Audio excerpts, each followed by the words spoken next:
नमस्कार, आदाब, सत श्री अकाल। वेलकम है आप सभी लोगों का। हेलो एवरीवन, कैसे हो आप सभी।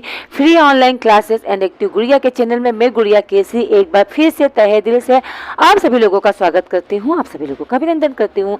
आज की क्लास जो है वो लगी है इंग्लिश की, ठीक है। यानी आज जो हम पढ़ने वाले हैं क्लास, उसका नाम है इंग्लिश। इंग्लिश में आपको पता है हमारा जो चल रहा था वो आपका चल रहा था इंग्लिश स्पोकन, है ना, इंग्लिश स्पोकन। अच्छा, आपने भी कहीं ना कहीं पढ़ा होगा, ठीक है। इंग्लिश स्पोकन की बात की जाए तो आपने पढ़ा होगा या फिर आपको पता भी होगा, ठीक है, या कहीं ना कहीं फिलहाल का जान लीजिए कि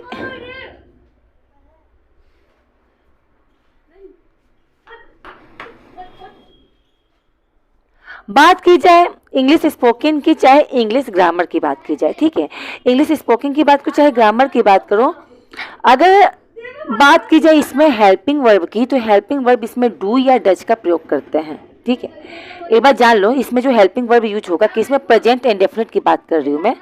बात हमारी जो हो रही है प्रेजेंट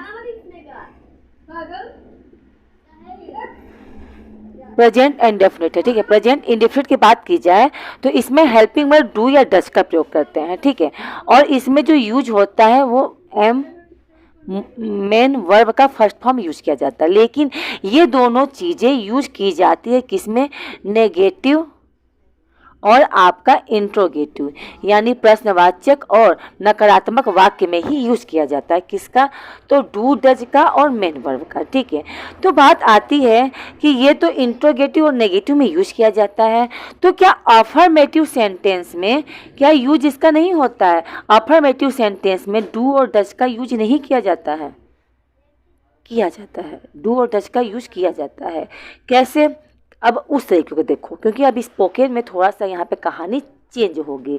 तो गाइस फिर से मैं आप सभी लोगों का वेलकम करती हूँ। आज हम जानेंगे कि अफर्मेटिव में भी आपका डू डज का यूज किया जा सकता है। लेकिन आप बोलते हो नहीं, क्योंकि अफर्मेटिव में आपको पता है V1 और V5 का यूज किया जाता है ना, V1 या V5 का यूज किया जाता है। V1 यूज किया जाता है प्लूरल वर्ड के लिए और V5 का यूज किया जाता है सिंगुलर वर्ड के लिए। यही पढ़ाया गया है और यही मैंने बताया भी था। लेकिन डू डज का भी यूज कर सकते हैं। कैसे यूज होगा, कहाँ यूज होगा, और अगर यूज करते हैं तो उसका मतलब क्या निकलेगा, उसका अर्थ क्या निकलेगा, आज की क्लास में हम ये जानेंगे, ठीक है। आपने अभी तक अफर्मेटिव में कभी भी डू डज का यूज करते हुए नहीं देखा होगा, है ना। लेकिन मैं आज जो पढ़ाऊंगी, आज को मैं आपको डू और डज का यूज करते हुए दिखाऊंगी, ठीक है। तो क्लास को कंटिन्यूअस करते हैं और आज हम पढ़ने वाले हैं इंग्लिश स्पोकन की क्लास में। इंग्लिश स्पोकन क्लास में सबसे पहले चलेगी पहेली, एक पहेली पूछूंगी और फिर मैं क्लास को करूंगी कंटिन्यूअस, ठीक है। तो आप देख सकते हो आज का पहेली क्या है। चलो आज की पहेली देखो। आज की पहेली है पहेली। आज की पहेली क्या है, आज की पहेली ये है,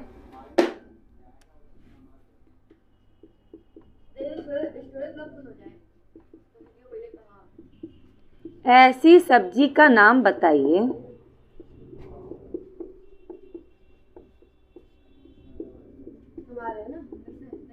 जिसमें औरत का नाम आता है। यह है आपका क्वेश्चन। उस सब्जी का नाम बताइए, उस सब्जी का नाम बताइए जिसमें किसी औरत का नाम आता है। क्या होगा इसका आंसर, मैं बताऊंगी, लेकिन अभी नहीं, क्लास के लास्ट में, ठीक है। यानी इस जो मैं पढ़ा रही हूँ, ठीक है, और जब सब पढ़ा लूँगी तब, ठीक है। चलो मतलब आज जो हम पढ़ने वाले हैं, आज हम पढ़ने वाले क्या हैं, देखो। बात की जाए प्रेजेंट इंडेफिनिट की, चाहे ग्रामर की बात करो चाहे स्पोकन की बात करो, ठीक है। अगर इसमें जो सेंटेंस चलते हैं वो affirmative, negative, interrogative, intro plus negative, ठीक है। 4 तरह के सेंटेंस होते हैं। आपको पढ़ाया गया होगा या पढ़ाया नहीं गया है तो जान लो। अफर्मेटिव सेंटेंस में V1 और V5 का यूज किया जाता है, कभी भी उसमें डू डज का यूज नहीं होता है।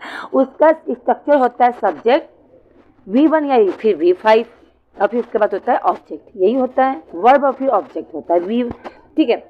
यानी सब्जेक्ट होगा, फिर वर्ब होगा, फिर ऑब्जेक्ट होगा, यही हम पढ़ते आए हैं। लेकिन डू डज का यूज नहीं होता। डू डज का यूज कहाँ होता है? नेगेटिव और इंट्रोगेटिव। लेकिन मैं आपसे कह रही हूँ डू डज का यूज मैं आपको अफर्मेटिव सेंटेंस में करके दिखाऊंगी। कैसे? अगर ये जानना चाहते हो तो देखो कैसे। हम बात कर रहे हैं किसकी? प्रेजेंट एंड डेफिनेट की। बात किसकी होने वाली? प्रेजेंट एंड डेफिनेट की। और हम क्या यूज करेंगे? अब हम यूज करेंगे हेल्पिंग वर्ब में डू और डज का। अगर डू डज का यूज किस लिए किया जाता है? तो डू डज का यूज हम तब करते हैं जब कोई बात दम पूर्वक कही जाती है। कोई बात, रुक जाओ,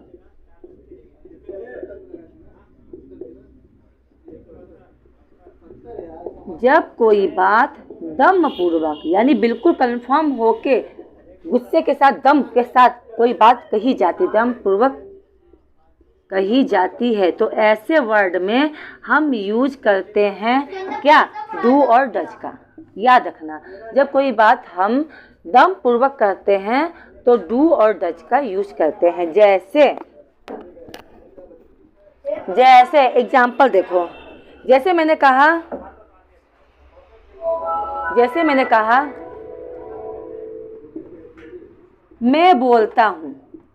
अभी तक हमने पढ़ा है मैं बोलता हूँ, तो इसको क्या लिखेंगे? आई स्पीक, ये लिखते हैं ना। ठीक है, ये अपनी जगह पे सही है। अगर मैं कहूँगी कि मैं बोलता तो हूँ, ठीक है, मैं कहूँ कि मैं बोलता तो हूँ, ठीक है, मैं बोलता हूँ, भाई मैं तो बोलता हूँ, ठीक है, आई स्पीक। अगर आपसे दम पूर्वक बात कही गई हो, मैं बोलता तो हूँ, कहीं आप बैठे हो, कोई आया कह रहे सब के सब बात कर रहे हैं, ये तो बोलता ही नहीं है, और आपको गुस्सा आ गया और आपने तुरंत खड़ा होकर क्या जवाब दिया? मैं बोलता तो हूँ। गुस्से में आपने क्या कहा? मैं बोलता तो हूँ। यानी आप क्या कर रहे हो? आप ट्रस्ट के साथ कह रहे हो। ट्रस्ट के साथ मतलब आप दम पूर्वक बात कर रहे हो। तो जब दम पूर्वक बात की जाती है यानी मैं बोलता तो हूँ, तो इसका हो जाएगा आई डू स्पीक। आया समझ में? अगर कभी भी आपको सेंटेंस में लिखा हुआ दिखाई दे आई डू स्पीक, तो इसका मतलब होता है मैं बोलता तो हूँ। आया समझ में? मैं बोलता तो हूँ, ठीक है। अगर मैं कहूँ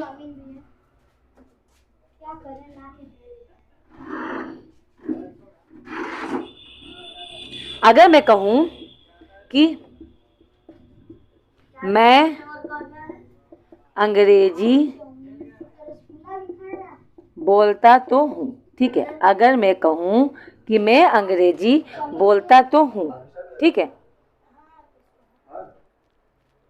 मैंने क्या कहा? मैं अंग्रेजी बोलता तो हूँ। कोई आपसे बोला, आप कहीं पर बात कर रहे हो, ठीक है, आप कहीं पर बात कर रहे हो, आप हिंदी में बात कर रहे हो और भाषा में, और किसी ने आपसे कहा कि आप तो अंग्रेजी बोलते ही नहीं, आपको आ गया गुस्सा। आपने कहा मैं अंग्रेजी बोलता तो हूँ, ठीक है, आपने क्या कहा? मैं अंग्रेजी बोलता तो हूँ। बिल्कुल क्या कहते हैं उसे? ट्रेस के साथ जिसे कहते हैं। बंद करो। आपने बिल्कुल दम पूर्वक बात कही कि मैं अंग्रेजी बोलता तो हूँ, गुस्से में, यानी दम पूर्वक बात कही, ठीक है। तो ऐसे में क्या यूज करोगे? तो आप बोलोगे आई, मैं बोलता तो हूँ, आई डू स्पीक, मैं बोलता हूँ, क्या बोलते हो? इंग्लिश। तो आई डू स्पीक इंग्लिश, मैं इंग्लिश बोलता तो हूँ, ठीक है। कोई कहता है आपसे कि आप तो वहाँ जाते नहीं हो, ठीक है, किसी ने कहा तुम तो मार्केट कभी, मैं तुम्हें कभी देखा ही नहीं जाते हुए मार्केट, तो आपने कहा मैं जाता तो हूँ।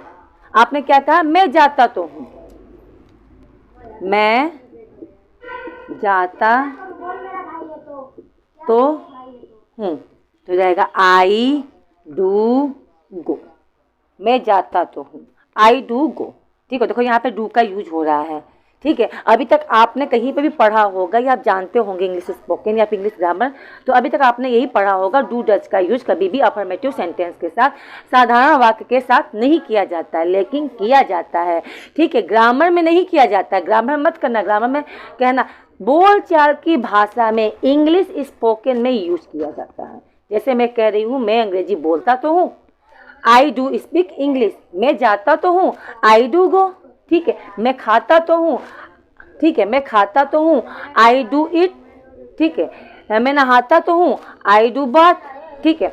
अब ये तो मेरी बात हो गई। अब हो गया वह जाता तो है, ये तो हो गया मैं जाता हूँ। अगर मैं यही कहूँ कि वह जाता तो है, वह जाता तो है, तो यहाँ हो जाएगा ही डज।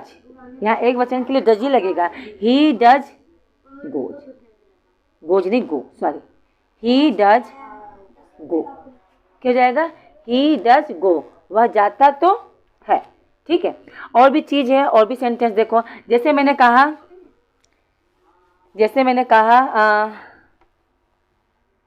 किसी ने कहा कि अरे कोई बात हो रही हो, किसी ने कहा कि वो तो खाना नहीं खाता, तो आपने क्या कहा?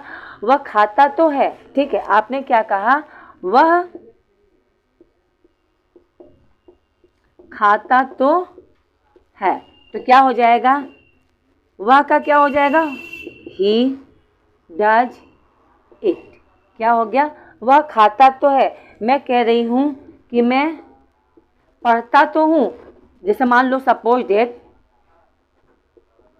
पापा सुबह सुबह चले गए आपके ऑफिस। ठीक है, जब पापा ऑफिस जा रहे थे तो उस समय आप रजाई के अंदर थे। ठीक है, पापा चले गए, आपने क्या किया? पूरे दिन काम किया, मतलब काम भी किया, पढ़ाई भी की। पढ़ाई करने के बाद, ठीक है, जैसे ही आप अपनी किताब उठा के बैग में रखते हो और सोचते हो कि चलो थोड़ा सा टीवी देख लो, टीवी ऑन करके टीवी देखते ही रहते हो, इतने पापा आ गए। भाई पापा को क्या पता कि आप पढ़े हो कि नहीं पढ़े हो। और पापा आके बोलने लगे कि मैं गया था तब ये सो रहा था, मैं आया हूँ तो ये दिन भर टीवी देखता रहता है, कभी पढ़ता ही नहीं है। अब आपको गुस्सा आ गया कि अरे मैं सो के उठा था, नहाने धोने के बाद मैं पढ़ने बैठ गया था, मैंने सारे काम किया है ना, और अब मैं थोड़ा टीवी देख रहा हूँ, पापा को नहीं पता। तो आपने गुस्से में क्या कहा? आपने कहा मैं पढ़ता तो हूँ।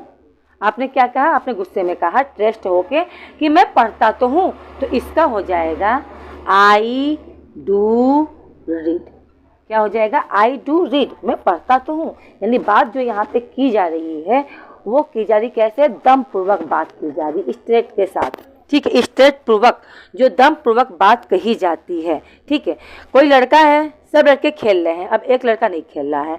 अब उससे बोले अरे लड़का वो तो खेलता ही नहीं है, तो इतने में उसे गुस्सा आ गया। उसने कहा मैं खेलता तो हूँ।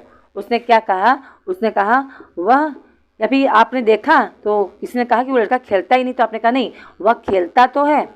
आपने क्या कहा? कि वह खेलता तो है, तो हो जाएगा ही डज, क्या करता है? खेलना, प्ले। ठीक है, अब मान लो वह क्रिकेट खेलता तो है, अब क्रिकेट की बात हो जाएगी तो ही डज प्ले क्रिकेट। वह बैडमिंटन खेलता तो है, तो ही डज प्ले क्या? बैडमिंटन। ठीक है, तो इस तरीके से क्या होगा? आपका सेंटेंस बनेगा। ठीक है, अभी तक आपने नहीं पढ़ा होगा डू डज का यूज करना, और वो भी अफर्मेटिव में। ठीक है, तो आज आपको क्या मिला पढ़ने के लिए? कुछ नई चीज़ें। ठीक है, तो ये आप जान लो स्पोकन में भी डू डज का यूज किया जाता है, लेकिन ऐसे सेंटेंस के साथ कहा जाता है जिसमें क्या हो? स्ट्रेस्ड हो, यानी कि दम पूर्वक बात कही गई हो, तो उसमें डू डज का यूज कर सकते हैं। जैसे मैंने कहा सीता बाजार जाती तो है। ठीक है, अब किसी ने कहा कि मैंने आज तक सीता को बाजार जाते हुए देखा ही नहीं, और आपको आ गया गुस्सा। आपने कहा सीता बाजार जाती तो है, क्या कहा आपने? गुस्से में मतलब कि दम पूर्वक बात कर रहे हो कि आप कह रहे हो कि हाँ वो जाती है, तुमने नहीं देखा वो बात अलग है, लेकिन वो बाजार जाती है। तो आप क्या कह रहे हो? सीता बाजार जाती तो है, तो हो जाएगा Sita does go to market. ठीक है, Sita does go to market, Sita market जाती तो है, सीता बाजार जाती तो है। आया समझ में? डू डज का हम यूज कर सकते हैं। ठीक है, डू डज का हम यूज बिल्कुल कर सकते हैं। तो कैसे सेंटेंस के साथ कर सकते हैं? तो वो सेंटेंस जो कैसी बातें करता हो, जिसमें क्या हो? स्ट्रेस पूर्वक बात कही गई हो, बिल्कुल दम पूर्वक बात कही जाती है, ऐसे वर्ड के साथ हम क्या यूज करते हैं? डू डज का यूज हम कर सकते हैं। लेकिन याद रखना, अगर आप ग्रामर में नहीं, ये आपका यूज होगा ओनली स्पोकन, इंग्लिश स्पोकन में इसका यूज हम कर सकते हैं। आई होप क्लास पसंद आई होगी। अगर क्लास अच्छी लगे तो प्लीज़ क्लास को शेयर कर दिया करो अपने अपने रिलेटिव में, अपने अपने फ्रेंड में। क्यों? क्योंकि ये सारी क्लासेस आप ही लोग के लिए है जो बिल्कुल फ्री है, ठीक है। आप कहीं स्पोकन और सीखने जाओगे, ठीक है, तो वहाँ पे कम से कम 2-3 हज़ार रुपये तो ले ही लेंगे स्टार्टिंग में, और धीरे धीरे करके जैसे से आप सीखोगे वैसे वैसे आपको पेमेंट करना होगा। लेकिन ये क्लास आपके लिए बिल्कुल फ्री है, जितनी बार चाहे उतनी बार देखो, ठीक है। एक सेंटेंस सीखो और उस पर कम से कम 50 सेंटेंस बनाओ, क्योंकि इंग्लिश स्पोकन के कोर्स में यही होता है, एक सेंटेंस सिखाया जाता है और उसे कहा जाता है 50 सेंटेंस बनाओ। जब वो इंसान 50 सेंटेंस बना लेता है तो उसे कहा जाता है उसे बोलना सीखो, उसे बोलो, मुंह से बोल बोल के प्रैक्टिस करो, सेंटेंस को बदल बदल के क्या करो, स्पोकन करो। तभी तो स्पोकन का मतलब केवल राइट करना नहीं होता, मुंह से बोलना भी पड़ता है, ठीक है। तो यही है, मैं खाता तो हूँ, ठीक है, मैं खाता तो हूँ, आई डू ईट, मैं नाचता तो हूँ, आई डू डांस, मैं गाता तो हूँ, आई डू सिंग, ठीक है। वह नाचता तो है, ही डज डांस, ठीक है। वह खाता तो है, ही डज ईट, वह जाता तो है, ही डज गो, ठीक है। वह आता तो है, ही डज कम, सीता आती तो है, सीता डज कम, ठीक है। सीता जाती तो है, सीता डज गो, ठीक है। इस तरीके से आप हजारों सेंटेंस, भाई जितना है, वे जाते तो हैं, दे डू गो, ठीक है। वो आते तो हैं, ठीक है, वे क्या होते हैं, आते हैं, तो दे डू कम, ठीक है। वे नाचते तो हैं, दे डू डांस, ठीक है। वे चिल्लाते तो हैं, तो दे डू क्राई। इस तरीके से क्या होता है, एक सेंटेंस में 50 सेंटेंस प्रैक्टिस करो, बोलते जाओ बोलते जाओ, क्या होगा, अपनी स्पोकन अपने आप से हो जाएगा, ठीक है। अच्छा, अब बढ़ते हैं अपने पहेली की तरफ, ठीक है। अब हम चलेंगे पहेली की तरफ। पहेली क्या थी आपकी, तो पहेली थी क्या कहते हैं उसे, एक ऐसी सब्जी का नाम बताओ जिसमें औरत का नाम आता है ना। तो सब्जी का आंसर देख लो, इसे हटा रही हूँ। पहेली का आंसर देखो, जो पहेली थी, पहेली का जो आंसर है लेडी फिंगर। क्या है, लेडी फिंगर, है ना, भिंडी। लेडी क्या होता है, औरत का नाम होता है, फिंगर मतलब उंगली होती है, लेकिन दोनों मिला दोगे तो क्या बन जाएगी, सब्जी, ठीक है। कौन सी सब्जी, भिंडी। भिंडी को इंग्लिश में क्या कहते हैं, तो इंग्लिश में कहते हैं इसे lady finger. I hope class पसंद आई होगी, क्लास अच्छी लगी होगी, नई चीज़ कुछ सीखने को मिल रहा है। तो आपको क्या करना है, क्लास को लाइक करना है, ठीक है, क्लास को शेयर करना है अपने दोस्तों के साथ, अपने रिलेटिव के साथ, अपने फ्रेंडों के साथ। और हाँ, अगर हमारी क्लास में पहली बार हो तो सब्सक्राइब करना बिल्कुल नहीं भूलना। मिलते हैं नेक्स्ट क्लास में नए टॉपिक और नई चीज़ों के साथ। Okay, bye bye, see you, take care to all of you guys.